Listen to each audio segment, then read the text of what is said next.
আজকে তৈরি করে ফেললাম একদম ফেলে দেওয়া একটা জিনিস দিয়ে সুন্দর একটা ওয়াল ডেকর।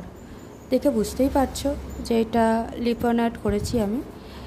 এটার যে গোল যে আপনারা পিচবোর্ডটা বা মাউন্টবোর্ডটা দেখছেন, এইটা হচ্ছে কেকের ফেলে দেওয়া অংশটা, কেক যার মধ্যে থাকে।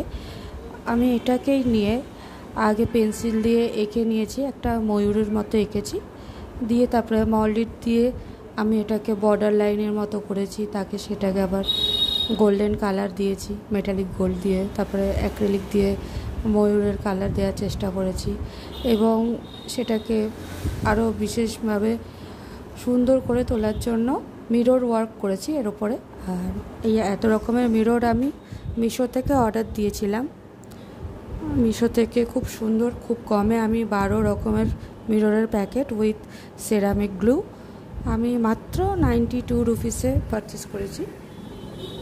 তো এটা দেখো, আমি পুরোপুরি প্রসেসটা দেখানোর চেষ্টা করেছিলাম, বাট হয়ে ওঠেনি। আমার কাছে ওই স্ট্যান্ড ছিল না যেটাতে আমি মোবাইলটা করে আমি করব। তো যাই হোক, যতটা পেরেছি আমি বাঁ হাতে ধরে ধরে ভিডিওটা করেছি। দেখুন, খুব সুন্দর লাগছে, খুব সুন্দর লাগবে ওয়াল ডেকোর হিসাবে। আরও 3টে আমি বানিয়েছি, ওগুলো আবার পরে দেখাবো। ততক্ষণের জন্য বাই।